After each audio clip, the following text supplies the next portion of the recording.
მოგესალმებით ჩვენს მაყურებელს. როგორც აღნიშნეთ, აკო ძალიან აქტუალურ და მნიშვნელოვან თემაზე გვიწევს საუბარი და ჩვენი სტუმარი იქნება ფსიქოლოგი ნონა ხიდეშელი. გეტყვით, რომ განქორწინება და მისი ბავშვებზე გავლენა არის ძალიან ემოციური, ფსიქოლოგიურ და ასევე სოციალურ განვითარებაზეც მოქმედებს. ეს გავლენა მრავალფეროვანია და დამოკიდებულია ბავშვის ასაკზე. მისი პიროვნული თვისებებისა და მშობლების ურთიერთობის ხარისხზე დაშორების პროცესში თვალსაჩინოებისთვის მე მოგიმზადეთ პატარა ვიდეო, სადაც ჩანს თუ რა გავლენა აქვს მშობლების დაშორებას ბავშვებზე. ყველაფერი რა თქმა უნდა არის ინდივიდუალური, მათ შორის ბავშვების რეაქციები, მაგრამ ჩვენ კონკრეტული კვლევის მაგალითით მოვამზადეთ ეს ვიდეო, რომელიც ვფიქრობ, რომ საკმაოდ საინტერესოა და უფრო თვალსაჩინოს გახდის, რას გრძნობენ ბავშვები აი იმ დროს, როდესაც მშობლები ერთად აღარ არიან. შეგვიძლია ვნახოთ ვიდეო და შემდეგ გავაგრძელოთ საუბარი. მშობლების განქორწინება უარყოფითად აისახება ბავშვის უსაფრთხოების განცდაზე, მაშინაც კი, როდესაც მას არანაირი სიმპტომი არ აქვს. ყველაზე მეტად მაშინ უჭირს, როდესაც რომელიმე მშობელი გადადის სახლიდან. კვლევების მიხედვით დგინდება, რომ ბავშვს მშობლების განშორების შესაძლებლად 3-დან 5 წლამდე სჭირდება დრო. ისინი მოზრდილ ასაკში არ არიან თავდაჯერებულები და უჭირთ სასიყვარულო ურთიერთობები. ბავშვისთვის განსაკუთრებით საზიანოა მშობლებს შორის კონფლიქტი. ერთი და იმავე ოჯახის წევრმა ბავშვებმა შეიძლება განსხვავებულად განიცადონ და განსხვავებული გავლენა იქონიოს მათ ფსიქიკაზე.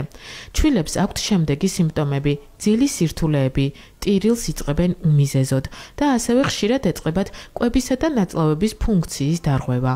5-დან 12 წლამდე ასაკის ბავშვები უფრო მარტივად ეგუებიან რეალობას, რადგან მშობლებთან კამათს ნაკლებად ბედავენ, თუმცა თავს მარტოსულად გრძნობენ და ფიქრობენ, რომ არავის სურს მათზე ზრუნვა. ამ დროს ხშირად ტკივდებათ მუცელი და თავი, ტირიან უმიზეზოდ, უჭირთ კონცენტრაცია, სკოლაში დავალებების შესრულება და მეგობრებთან ურთიერთობა. თინეიჯერობის დროს მოზარდების უმრავლესობა ადვილად ეგუება მშობლების დაშორებას, რადგან სახლის პრობლემებს მეგობრებთან გაურბიან. ამ ასაკში უკვე აქვთ ჰობი და ამით იქცევენ თავს. ზოგიერთი მათგანი დეპრესიაში ვარდება, აქვთ ბრაზი და შფოთვა, აკრიტიკებენ მშობლებს, რომლებსაც დამნაშავედ თვლიან. კვლევები დგინდება, რომ ყველა ასაკის ბავშვს სჭირდება დახმარება და მხარდაჭერა, რათა მარტივად შეეგუონ მშობლების დაშორებით გამოწვეულ ცხოვრებისეულ სირთულეებს. კვლევების მიხედვით, როგორც დგინდება და როგორც ვიდეოშიც ვნახეთ, მშობლების განშორების შემდეგ ბავშვები ხშირად არიან დეპრესიაში, სხვადასხვა ემოციური ფონი აქვთ და ასევე უნდა აღვნიშნოთ ისიც, რომ სხვადასხვა დროს ჩატარებული კვლევების შედეგად ასევე აღმოჩნდა ის, რომ როდესაც ბავშვების მშობლები შორდებიან ზრდასრულ ასაკშიც და ბავშვობაშიც უფრო აქვთ ეს ფსიქიკური და ემოციური პრობლემები, ვიდრე ისეთ ოჯახში, სადაც სრულფასოვანი გარემო, რა თქმა უნდა, სრულფასოვნებაში გულისხმობთ იმას, რომ არ არის კონფლიქტი, დაძაბული სიტუაცია, იმიტომ რომ ხშირად არის ხოლმე, რომ აი ამ უთანხმოების მიუხედავად კვლავაც აგრძელებენ ოჯახურ ცხოვრებას და ეს მოქმედებს ბავშვზე. რას გვეტყვით ამ კვლევასთან დაკავშირებით? ძალიან საინტერესო კვლევა, მოგესალმებით პირველ რიგში. ისიც რა, ყველაზე საინტერესო რა არის ბავშვისთვის პირველი მოდელი სამყაროს, ეს არის მისი მშობლები. ის თუ როგორ გაგრძელდება შენი ურთიერთობა სამყაროში, შენ დაცული იქნები თუ მთელი ცხოვრება უსაფრთხოების ძიებაში იქნები თუ აი თქვენ პირადი ურთიერთობა ახსენეთ. პირად ურთიერთობებში აი ეს ტოქსიკური რომ ყალიბდება ადამიანი და ცხოვრება არ გამოსდის პირადი, აქ უფრო დიდ როლს თამაშობს ემოციური დეფიციტი ბავშვისთვის, თუ მას აკლია სითბოს, სიყვარულის, მზრუნველობის, დაცულობის განცდა. ეხლა რატო არის ესეთი რთული ხო ბავშვისთვის გადატანა მშობლების დაშორების, იმიტომ რომ მშობლები ერთიანობაში აი ამ დაცულობის შეგრძნებას იძლევა სიყვარული, ემოცია და ჩვენ სულ საუბრობთ, რომ რაღაც ასაკამდე ბავშვი უნდა დაახრჩოს სიყვარულში. სამწუხაროდ ჩვენ ცხოვრობთ სამყაროში, სადაც აი სტრესისგან ვერავინ ვერ დაგიცავს, ოჯახებიც ინგრევა, თუ არ ინგრევა, არის ხშირად ოჯახებში ძალიან რთული ურთიერთობები, რთული ემოციური ფონი, მაგრამ მე მაინც ვიტყოდი ესე, რომ თუ არის ოჯახი, თუ არის დედა და მამა, ყველაზე მნიშვნელოვანია ბავშვი იყოს ემოციურად დედის და მამისგან ამ გაზიარებული ემოციით. ეს არის ყველაზე მნიშვნელოვანი შემდგომში უკვე ჯანსაღი ფსიქიკის ჩამოყალიბებისთვის. იმიტომ რომ ბავშვს არ უნდა ქონდეს დაუცველობის, მარტოობის განცდა. ეს არის ყველანაირი ფსიქოლოგიური პრობლემების საწყისი. მოდით ნახოთ კიდევ ერთი ვიდეო, რომელიც ვფიქრობ საკმაოდ ემოციური არის. ერთი ბიჭი გვიზიარებს თავის ისტორიას, მშობლების დაშორების შემდეგ რას გრძნობს და როგორც ჩანს, პირდაპირ ვერ გამოხატავდა ამას და გადაწყვიტა რომ დაეწერა მათთვის წერილი და შეგვიძლია ვნახოთ ეს ვიდეოც და შემდეგ განვიხილოთ. ძვირფასო დედა და მამა. მე ვარ პატარა და მიჭირს სიტყვებით გადმოვცე რა ხდება ჩვენს ცხოვრებაში. როდესაც რომელიმე თქვენგანის დატოვება მიწევს, გული მწყდება, თავს უსაფრთხოდ ვერ გვგრძნობ. მეც თქვენნაირი ადამიანი ვარ. მე მჭირდება სიყვარული, ყურადღება, აღზრდა, სტაბილურობა, თანმიმდევრულობა. სიყვარული, გაგება, სიმშვიდე და ჩემთვის აუცილებელია უგრძნობდე რომ თქვენ გჭირდებით. როდესაც ჩემს გამოჩხუბობთ ან თქვენ კამათს ვესწრები, ამ დროს ვგრძნობ რომ თქვენთვის მთავარი მხოლოდ ის არის რომ ერთმანეთზე გაიმარჯვოთ. ზოგჯერ მგონია რომ ეს გამარჯვება თქვენთვის ჩემს სიცოცხლეზე მნიშვნელოვანია. ასეთ დროს თქვენგან ვსწავლობ რომ ჯობია იყო მართალი, ვიდრე გიყვარდეს, როცა ჩემს ტკივილს გულში ვინახავ. რომლებიც ზრდასრულების ტკივილს გავს. ამ განცდების გამო ბავშვობას მყარავთ. თქვენ მირყევთ რწმენას, რომ სიყვარული უპირობოა. შეიძლება დღეს ამას ვერ უხდებით, მაგრამ დიდი რისკის ქვეშ მაყენებთ. ასე შეიძლება ამ გრძნობებმა დამანგრიოს. თქვენი ზრუნვის გარეშე მე ვარ ამ სამყაროში დაუცველი. იცოდეთ, რომ ასე იაზრებს ბავშვი მშობლებისგან ქორწინებას. და ამ ვიდეოში ძალიან კარგად ჩანდა ხო ალბათ განსაშენს დამეთანხმები, რას გრძნობენ ხოლმე ბავშვები და როგორი უნდა იყოს მშობლის დამოკიდებულება, რომ მათ ადრეულ ასაკში განსაკუთრებით არ მიადგეთ აი ეს ზიანი, მაგრამ ისმის ასეთი შეკითხვა, საინტერესოა, როგორ უნდა ამოვიცნოთ პირველ რიგში, რომ ბავშვი არის დეპრესიაში, არის აი ამ განცდებში, სამყარო, რომელიც თითქოს უკვე ჩაკეტილია გარე სამყაროსგან და როგორ უნდა დავეხმაროთ, საინტერესოა. იცით, აი განავითაროთ ნობასთან გეტყვით მშობელი თუ ემოციურად და ძალიან ყურადღებით არის შულთან ურთიერთობაში ჩართული, გამორიცხულია რომ მას გამოეპაროს ბავშვის პრობლემა. უბრალოდ არის ხშირად რომ ისე ხარ შენი პრობლემები თუ შენი სამყაროთი თუ შენი არასრულფასოვნებით და ნუ ბოლო-ბოლო არ შეუძლია ადამიანს ბიოლოგიურად რომ მშობელი ხარ არ ნიშნავს რომ შენ ემოციურად ამისთვის მზად ხარ. ეს არის შიშველი სიმართლე ხვდებით. და თუ მშობელი არის ყურადღებიანი, გარკვეული, გაცნობიერებული, ის აუცილებლად მიხვდება, რომ ბავშვს აქვს პრობლემა, იმიტომ რომ ბავშვი იკეტება. აი ხა ეს რეალური წერილია. დიახ. ეს როგორი ღრმა წერილია, ხა ესეთ პატარა ასაკში რომ ბავშვი ესეთი სევდით იყურება და ესეთ წერილებს წერს, შეუძლებელია აქ ხა მშობელი არ დაფიქრდე რომ რა ხდება, ხო, იმიტომ რომ ასაკისთვის ხო ცოტა შეუსაბამოა ესეთი სიღრმისეული ხედვა ცხოვრებაზე არა. ანუ რამხელა ტრაგიზმია ბავშვი რეალურად დალექილი. იცით, სამწუხაროდ ესეთი გამონათქვამი აქვს ფროიდს, რომ ჩვენ ყველას გვაქვს ნევროზი, იმიტომ რომ ყველას გვყავდა დედა და მამაო. ანუ ეს არის აქ მარტო სამწუხაროდ ეს ქორწინება, გაშორება, არ გაშორება არ წყვეტს არაფერს. ყველაზე დიდი დეფიციტი ეს არის მშობლების ემოციური ჩართულობა ბავშვთან. ეხლა ამ ბავშვის წერილში ჩანს, რომ მას აკლია ზოგადად ემოცია, აკლია გაგება, აკლია მოსმენა. ეხლა ჩვენ შეიძლება ზრდასრულობაში ძალიან მაგარი ტიპები ვართ და აღარ გვინდა არავის მხარდაჭერა, მაგრამ 10 წლის ესე ხო არიყავით არა? იქ რო წაიქცე ეზოში ელემენტარულად და ბურთი რომ მოგხვდეს და რაღაცა მათემატიკის მაგალითი ვერ გამოიყენო, მომენტალურად გინდა რომ ვიღაცა მოვიდეს, ვიღაცა მოგიხვიოს, ვიღაცა მაგიხსნას, ვიღაცამ გითხრას რომ ნოგეშინია, რომ ამით სამყარო არ დასრულდება. აი მაინც ისეთ მშობლებს, რომლებიც თავიანთ პრობლემებში არიან, ასე ვთქვათ, რომ მივრცეთ კონკრეტული რჩევა, აი რა არის მანიშნებელი, რომ ბავშვი არის სტრესულ და დეპრესიულ მდგომარეობაში. აი ბავშვი იკეტება, ბავშვი გაგირბის, ბავშვი არაფერს აღარ გიყვება. ინდიფერენტულად პასუხობს ყველაფერზე, რომ ნუ არა უშავს, არაფერი არ ხდება, პრობლემა არ აქვს. თავისთვის არის ცდილობს სულ ამ გაჯეტებით დაკავდეს, ეს ხო არის უკვე საგანგაშო მდგომარეობა, ან მეგობრებთან ვეღარ ახერხებს კომუნიკაციას, ან სკოლაშიც რაღაც, ან აღარ უნდა საერთოდ სერული, ან სპორტი აღარ უნდა, ეს აღარ უნდა. ხასიათის ცვლილება აუცილებლად იჩენს თავს, იმიტომ რომ სოციალიზაციაში უშლის ბავშვს ხელს ხვდები, თუ თქვენ გადაწყვეტეთ, რომ გარემო არის მტერი, არაფერი აღარ გინდათ, აღარ სკოლა, აღარ მასწავლებელი, აღარ სპორტი, არაფერი და მე უბრალოდ ჩემი პირველი რჩევა კი რომ მოთხოვნა იქნება ყურადღებით მოусმინეთ თქვენს ბავშვებს. უყურეთ მას ქცევებს, დააკვირდით განსხვავებას გუში როგორ იქცევდა, სკოლიდან მოვიდა როგორ ხასიათზეა. თუ სახლში არ ხართ, საღამოს ნახეთ, უბრალოდ თვალებში ჩახედეთ. თუ გისხლითავს ბავშვი და არ გესაუბრება, ესე იგი ეს უფსკრული დაწყებულია უკვე ბავშვი მიდის პრობლემა, მაგრამ ის ხდება რომ თქვენ აღარ ხართ მის ცხოვრებაში აი პრობლემის გადამჭრელი ან დამხმარე ფიგურა და შესაბამისად პრობლემები. თუ მივხვდით რომ ჩვენ შვილს აქვს პრობლემა არის სტრესში, დეპრესია, აქვს მას აი ამ დროს რას ვაკეთებთ, როგორ ვიქცევით? იცით ახლა გამოკვეთილი დეპრესია რო ჩამოყალიბდეს ბავშვები სადაც ძალიან სიცოცხლის მოყვარული არსებები არიან, ძალიან ისეთი კომპლექსური დარღვევები უნდა დაიწყოს და თუ ხვდებით რომ ბავშვზე აქ ესეთი ცვალებადობა, ხასიათის უხასიათობა გაგირბით, მე ვფიქრობ, რომ მაქსიმალური ყურადღება უნდა წაიღოთ ბავშვისკენ, მასთან ერთად წახვიდეთ, ეზოში დაждეთ, ესაუბრეთ, მოუყვეთ თქვენი ბავშვობა, თქვენი წარუმატებლობა, თქვენი კონფლიქტები, თქვენი ჩხუბი აუხსნათ, რომ ეს ხდებოდა, აი შენ ცხოვრებაში ეს ხდებოდა, არანაირი მოთხოვნა, არანაირი იძულება. რაღაცნაირად ნდობა აღდგეს და ბავშვი მიხვდეს, რომ ეს რაც ხდება, მარტო მის თავს არ ხდება და მიხვდეს, რომ თქვენი სახით მას მეგობარი ყავს, რომელიც მუდმივად მის გვერდით იქნება და აი ესეთი გამოცდილების გაზიარება დავიწყოთ. ხო, მეგობრულად ოღონდ ხვდებით, აი არ მიხვდეს, რომ რაღაცა კონკრეტულ პრობლემაზე უმახვილებ ყურადღებას, უბრალოდ მოუყევით, აი ეს მეგობრობა ძალიან მუშაობს ბავშვებში რა. კი ბატონო, თქვენ აი საუბრისას, როდესაც ბავშვს წერილს კითხულობდა, ხაზი გაუსვით იმას, რომ ამ პატარა ასაკში რამხელა, ანუ შეგრძნებები აქვს ამ ადამიანს, მით უმეტეს, როდესაც გვანს რეალურ წერილზეა საუბარი და ეს მის ცნობიერებაში ყოველთვის სუდალექილი იქნება.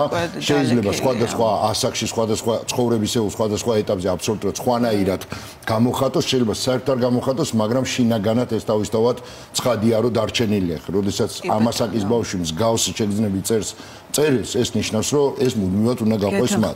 ასევე კვლევებთან დაკავშირებით მინდა კიდევ ერთი კითხვა დავსვა. კვლევები აჩვენებს, რომ მშობლის თანადგომა და სიყვარული განშორების პერიოდში ძალიან მნიშვნელოვანია და ამ დროს ბავშვები ნაკლებად მყინვარულად იღებენ მშობლების დაშორების საკითხს. აი ამ კუთხითაც თუ შეიძლება რაიმე რჩევა რო გავცეთ კი ბატონო. აი ხა ეს ბავშვი რა ქეისეც ყვებოდა, აქ უკვე უმტკივნეულო დაშორება ვეღარ ხდება. ბავშვი უყურებს ყოველდღე კონფლიქტს და აქედან იწყება მისი ტრაგიზმი, ხო? თუ შესაძლებელია, თუ ეყოთ ზრდასრულ ადამიანებს, რა თქმა უნდა, ეს თავისი ნების ყოფა თუ გონიერება, შესაძლოა ეს მოხდეს ისე, რომ ბავშვმა არ იგრძნოს რომ ის მიატოვეს მშობლებმა. ხვდებით, ან ორი მშობელი დაშორდა, მაგრამ ბავშვმა იგრძნოს, რომ ორივესთვის არის ძალიან მნიშვნელოვანი. შესაძლებელია, ხო, ამას მაღალი ცნობიერება ჭირდება, ნების ყოფა ჭირდება.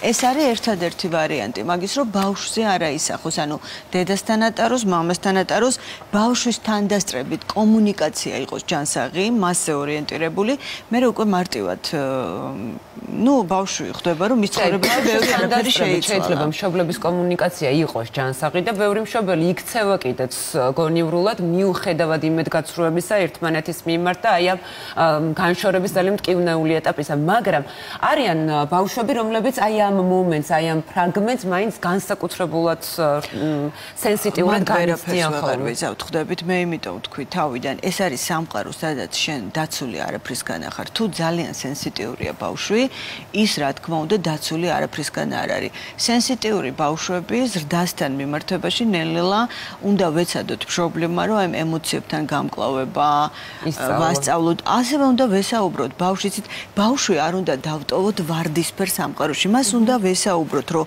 იცით რა, აი სამყაროში ბევრი რამ ხდება, შეიძლება ფილმის ყურება, ბავშვთან გარჩევა, ბავშვი უნდა მიხვდეს, რომ ეს რაღაცა ესეთი შუშის არ არის სამყარო ხდებით, აი მუდმივად რაღაც ხდება, ბავშვი რომელმაც სხვა ბავშვი რომლის მშობლები დაშორდნენ, მაგრამ ჩვეულებრივად ცხოვრობს, არის ურთიერთობები. აი ამ კომუნიკაციაში ბავშვი იზრდება, ცნობიერება ყალიბდება. ჩვენ განქორწინების მიზეზებზე თუ უნდა ველაპარაკოთ ჩვენ შვილებს. იცით ეს რამდენად სწორია ან არასწორია მშობლის მხრიდან. ჯობია რომ ვესაუბროთ ბავშვებს ყველაფერზე. ბავშვი რომელიც არის მოქცეული სრულ ამ უვიცობაში, არცოდნაში ის მერე ამას ხშირად ძალიან აგრესიულად იღებს და თავს დამნაშავედ მის ენაზე ხო შეიძლება ვესაუბროთ რა ასაკშიც არის ბავშვი მისთვის გასაგებად რომ აუხსნათ აი ეს არის კიდე ძალიან მნიშვნელოვანი აქვე ერთ კითხვასაც დავსვამდა, შემდეგ ვიდეოზე გადავიდეთ. ეხლა რომ უნდა ვესაუბროთ თუ არა, როცა დავსვით კითხვა, მე მგონია რომ უნდა ვესაუბროთ, იმიტომ რომ კვლევებიც ადასტურებს, რომ როდესაც არ იციან ბავშვებმა მიზეზი, საკუთარ თავს აღიქვამენ დამნაშავედ. აი ეს რატომ ხდება? მიზეზის არ ქონის გამო თუ შეიძლება რომ არა, მე მგონია, მე მახსენდება ჩემი თავი ბავშვობაში, მაგალითად სკოლაში მასწავლებელი გაბრაზებული რომ დამელაპარაკებოდა, სულ მეგონა რომ დამნაშავე ვიყავი და მე მივხვდი რომ ის ადამიანი იყო რომელიც თავისი პრობლემებით მოდიოდა სკოლაში. ბავშვი იმდენად სენსიტიურია, იმდენად ემოციური ქმნილებაა, რომ და ეს იმდენად პირდაპირ თავის თავზე იღებს ყველაფერს, რომ გონია, რომ აი მამა რო არ მოდის, მან რო გუში რაღაც დააშავა, მან რო რაღაც არ შეუსრულა. ესე მიდის, ხვდებით, ესე მიდის აზროვნება. ნუ აი ნელაყალიბდება ხო, ბავშვი აზროვნება, ესე მიდის ჩამოყალიბება და ამიტომ აქ კომუნიკაციის ჩართულობას აქ ძალიან დიდი მნიშვნელობა ვესაუბროთ ბავშვებს. ვესაუბროთ ენაზე ნებისმიერი პრობლემა მაინც უნდა მივაწოდოთ, თუმცა ეს უჭირთ ხოლმე მშობლებს და რაღაცნაირად ცდილობენ რომ გააკეთილშობილონ და ჩვენ როგორ კულტურაში გავიზარდეთ, იცით, სადაც თითქოს ითვლებოდა რომ არ იყო საჭირო ბავშვს ბევრი რამე გაეგო. ან პირიქით იმდენი ესმოდა რომ შემდეგ ეს ძალიან ცუდად აისახებოდა ურთიერთობა. რომ მშობლებს ემოციების კონტროლი არ შეუძლიათ. ახლა თუ მშობლებს ემოციის კონტროლი არ შეუძლია, ბავშვს საშინელებები ესმის იმაზე საშინელებები რაც უნდა ესმოდეს, მაგრამ რადგან ჩვენ ახლა ვსაუბრობთ იმ კატეგორიაზე, ვისაც მოსმენა გაგება შეუძლია, უბრალოდ აქ რაღაცას ვალაგებთ, თორე უამრავი ბავშვია დაუცველი, იმიტომ რომ მისი მშობლები არიან სრულიად გაუწონასწორებელი ადამიანები და ჩვენ 1000 წელი რო ვისაუბროთ, ვერაფერს ვერ დავალაგებთ მათთან რა. კარგით, მოდით ნახოთ კიდევ ერთი ვიდეო, სადაც ასევე არის თინეიჯერი გოგონას ამბავი მოყოლილი, რომელმაც თავიდან საკმაოდ განიცადა, მაგრამ შემდეგ უკვე გაიაზრა და როგორ გაიარა ეს გზა, აი ამას ვნახავთ ვიდეოში. როცა პატარა ვიყავი, მამაჩემი ჯარში მსახურობდა და ხშირად გვიწევდა საცხოვრებელი ადგილის შეცვლა. მე, დედა და მამა ძალიან ბედნიერად ვცხოვრობდით. ერთ დღეს მამაჩემმა გადაწყვიტა პენსიაზე გასვლა და სხვა ქალაქში გადავედით საცხოვრებლად. იქ შევიძინეთ ახალი სახლი და მოვაწყეთ ისე, როგორც ჩვენ გვინდოდა. ძალიან მშვიდად და ბედნიერად ვცხოვრობდით. ერთ ღამეს მამა უცნაურად იქცეოდა. მივხვდი, რომ რაღაც ხდებოდა. მითხრეს, რომ განქორწინდნენ. გაუგნებული ვიყავი და გულწრფელად მეგონა, რომ ისინი ხუმრობდნენ. ჩემს მშობლებს სკოლიდან, თინეიჯერობის ასაკიდან უყვარდათ ერთმანეთი. ისინი 21 წელი იყვნენ დაქორწინებულები. მეორე დილით მამაჩემი დავტოვეთ. მე და დედა კი კიდევ სხვა ქალაქში გადავედით საცხოვრებლად. მალევე აღმოვაჩინეთ მე და დედამ, რომ მამას სხვა ქალი შეუყვარდა, რაც ძალიან რთული გასაგები იყო ჩემთვის. მაინც მქონდა იმედი, რომ ჩემი მშობლები ისევ ერთად იქნებოდნენ. დედაც გაბრაზებული და გულნატკენი იყო. ამიტომ დავიწყეთ ფსიქოლოგთან სიარული. ძიმე ემოციური ფონი მქონდა, სკოლაშიც კი ვერ ვახერხებდი სიარულს. სწავლა ონლაინ გავაგრძელე, უარი ვთქვი სკოლაში სიარულზე. დედა სულ ჩემს გვერდით იყო, ამასობაში მამა დაქორწინდა. მე კი მის ნახვაზე უარს ვამბობდი. ბოლოს დედის რჩევით გადავწყვიტე, რომ გამეცნო მამას მეორე ცოლი. ის მართლა ძალიან კარგი ქალი აღმოჩნდა. მათთან პირველი შეხვედრის დროს მივხვდი, რომ მამასთან ურთიერთობა ძალიან მაკლდა. ამიტომ მომიწია ამ ახალ რეალობასთან შეგუება. როგორც ნახეთ, დედა მიქონია აქ ვფიქრობ განსაკუთრებული გავლენა, ჯერ თვითონ გაიაზრა ეს პრობლემა და შემდეგ უკვე შვილსაც დაეხმარა, რომ კვლავ აღედგინა ურთიერთობა მამასთან. აი, რა მნიშვნელობა აქვს ასეთ? აი, ამ ვიდეოში ხა ყველაზე მნიშვნელოვანი რა არის, იცით რამ გამოიწვია ეს შოკური მდგომარეობა, რომ ბავშვი დააყენეს ფაქტის წინაშე უშუალოდ მოვლენის წინ, ანუ იცხოვრა სხვა რეალობაში, ეგონა რომ აქ ყველაფერი იდეალური იყო და აი, როდესაც იყო უკვე პრობლემები, შეიძლებოდა ამის ნელ-ნელა მიწოდება. ეს დაახლოებით იგივეა თქვენი ვიღაც ნაცესავე ახლობელი დიდი ხნით ავად როა ეგუებით რაღაცას და უცებ რო გარდაიცვლება ადამიანის სრული შოკი გაქვს. აი ეს არის ყველაზე რთული ხდებით, რომ უცებ დააყენეს ბავშვი ფაქტის წინაშე. ნუ მე რა თქმა უნდა ხა დედა აღმოჩნდა სიმაღლეზე, იმიტომ რომ დედისთვისაც არ იქნებოდა ესეთი მარტივი ხო ამის გადატანა და ეს ხა ზუსტად ის кейსია, რომ ჩვენ საუბრობთ ემოციურად უფრო მტკიცე და ცოტა მაღალი ცნობიერების ადამიანებზე და აქ თავდაცვა შეიძლება. კი ბატონო, აქ დღეს ეხლა ძალიან მნიშვნელოვანი თემაა, თავისთავად ცხადია და ალბათ ძალიან ბევრი ოჯახი შეეხო მსგავს პრობლემას, მაგრამ ჩვენ საუბრობთ არასდროს დასრული ადამიანების გრძნობებზე და მათ ვითარებაზე, როდესაც ჩორდება წყვილი, არამედ რას განიცდის ბავშვი, ხო, ამ შემთხვევაში. მე მინდა კითხოთ, მანდ არის ორი მომენტი რა. ჩვენ ასევე ვისაუბრეთ და ხაზი გავუსვით იმას, რომ შეიძლება დაშორებულები იყვნენ, მაგრამ თანაც ცხოვრობდნენ და ვახშმობდნენ, სადილობდნენ, არ ვიცი, ტელევიზორს, კინოს უყურებდნენ ერთად. აქ არის ჩემი აზრით ძალიან მნიშვნელოვანი მომენტი და ეს მომენტი ეხება იმას, რომელიც ჯობს იყოს მშობლები თანაც ცხოვრობდნენ და ბავშვი უყურებდეს მუდმივად მათ კონფლიქტურ ვითარებას, თუ ჯობს რომ უბრალოდ დაშორდნენ და ის რაღაცა გარკვეული პერიოდი ბავშვმა გადალახოს თუნდაც იმის ახსნის ფონზე, რომ იცი რა დღეს ჩვენ ეს ასე გადავწყვიტეთ და ასე ჯობს. მე ვფიქრობ, რომ კონფლიქტების ყურებას ხო, ჯობს, რომ უბრალოდ წავიდნენ სხვადასხვა გზაზე. ძალსახად ერთი პასუხია, იმიტომ რომ ბავშვი, რომელიც მუდმივი აი ამ კონფლიქტის და სტრესის ქვეშ იზრდება, აი რა დარღვევების ბუკეტი იქნება კაცმა არ იცის. ძალსახად ერთი პასუხია, თუ ორი ადამიანები ერთად ვერ მიდიან, ჯობია დაიშალონ, იმიტომ რომ ბავშვი ამას გადაიტანს უფრო მშვიდად, იმიტომ რომ ბავშვისთვის მთავარი სიმშვიდეა, მისი პირადი სიმშვიდე. აი, თქვენ წეღანა სწორად თქვით, რომ ჩვენ ბავშვის განცდაზე ვსაუბრობთ. ბავშვის განცდა ის კი არ არის, რომ მშობლებს ერთად უყუროს.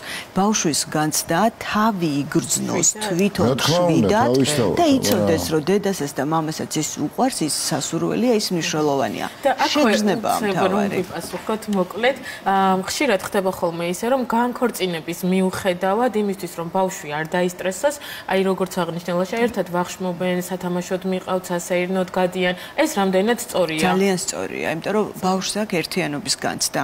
ისევ განმეორდები, ბავშვი ამოდის პირადი შეგრძნებით, ხვდები?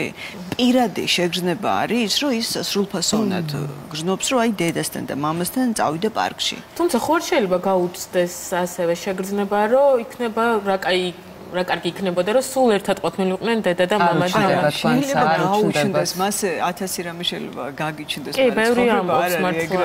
ეგრე ძალიან საინტერესოა, გასეირნობის შემდეგ მამა რო სხვა სახში მიდის, ბავშვი დედასთან მიდის, ბუნებრივია ამ ბავშვს რაღაცა ადრე თუ გვიან გაუჩნდება კითხვა, ხო? რატო არ არის მამა, რომ როდესაც იმ ორ საათში ბედნიერად გზნობს და მე ეს ბედნიერება მთავრდება. მაგრამ ამ დროს კომუნიკაცია ალბათ ისევ საჭირო, რომ ეს არის უბრალოდ ურთიერთობა, რომელიც არის ჯანსაღი, მეგობრული, პატივისცემაზე დაფუძნებული და სწორედ აი ამ თავარ ყველაზე მნიშვნელოვან ღირებულებებს. ხო და ჩვენ ახლა რაღაცა სიბნელეში ხო არ ყავს ეს ბავშვი, მას უნდა ვესაუბროთ მამამ და ესაუბროს დედამ ცალკე ერთად და მე ჩვეულებრივად გადაგხა. მართლა ესე კი არ არის მიბმული ბავშვი მშობლებს. მე ეწყება თავისი თინეიჯერობა, თავისი პრობლემა, თავისი მეგობრები. ძალიან დიდი მადლობა საინტერესო საინტერესო იყო ნამდვილად და გვანცან მადლობა შენ. აი იმიტომ რომ მე ვფიქრობ რომ ეს კონკრეტული მაგალითები ყოველთვის კიდევ უფრო კაფიოდ აღწერს ხოლმე ბავშვების, ადამიანების ზრდასრულების მდგომარეობას.